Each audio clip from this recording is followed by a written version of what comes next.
ദൈവനാമത്തിന് മഹത്വം ഉണ്ടാകട്ടെ. ഞാൻ 2022 ജൂൺ മാസത്തിലാണ് ഇവിടെ ആദ്യമായിട്ട് വരുന്നത്. അപ്പം ആദ്യമായി വന്ന ദിവസം തന്നെ പാസ്റ്റർ തലയിൽ കൈവച്ചിട്ട് കാനഡ എന്ന രാജ്യം കാണിക്കുന്നു, അങ്ങോട്ടേക്ക് ദൈവം വിളിച്ചാക്കുന്നു എന്ന് ഒരു ദൂത് തന്നു. അപ്പം അതിന് വെച്ച് നമ്മൾ പ്രാർത്ഥിച്ചു, അതിനുവേണ്ടി കാര്യങ്ങൾ മുന്നോട്ട് വെച്ചു. പാസ്റ്ററിൻ്റെ ഉൾപ്പെടെയുള്ള എല്ലാ ദൈവദാസന്മാരുടെയും പ്രാർത്ഥനയും ഞങ്ങളുടെ കൂടെ ഉണ്ടായിരുന്നു. അതിൻ്റെ ഫലമായിട്ട് എനിക്ക് കാനഡയിലേക്കുള്ള വിസ വന്നിട്ടുണ്ട്.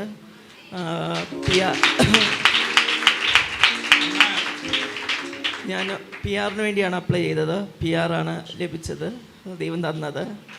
അപ്പോൾ ദൈവത്തിന് 1000 സ്തോത്രങ്ങൾ കരയറ്റുന്നു, നന്ദി കരയറ്റുന്നു. അന്ന് കര നീട്ടിയൊന്ന് അനുഗ്രഹിച്ചാടേ എല്ലാവരും. എനിക്ക് പറയണ്ടോ?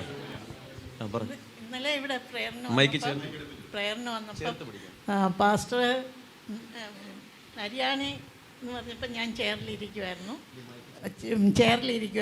അത് കഴിഞ്ഞിട്ട് ഞാൻ എഴുന്നേറ്റ് മുട്ടോളം എന്ന് പറഞ്ഞ് ഞാൻ ഇങ്ങോട്ട് വന്നപ്പം കാലിന് ഭയങ്കര പിടുത്തവും പ്രയാസവും നടക്കാൻ ബുദ്ധിമുട്ടുണ്ടായിരുന്നു.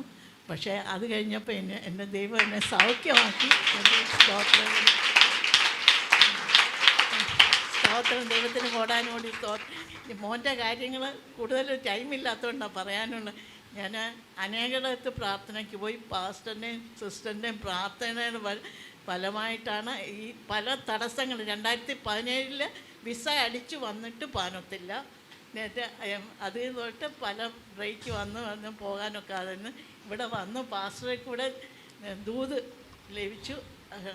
പാസ്റ്ററുടെയും സിസ്റ്ററിൻ്റെയും എല്ലാ ദൈവദാസന്മാരുടെയും പ്രാർത്ഥന മോനെ ഇമിഗ്രേഷൻ എല്ലാം റെഡിയാക്കി തന്ന് ദൈവത്തിന് കോടാനുകൂടി സ്തോത്രം. ദൈവകൃപ ഒന്നുകൊണ്ട് മാത്രമാണ്.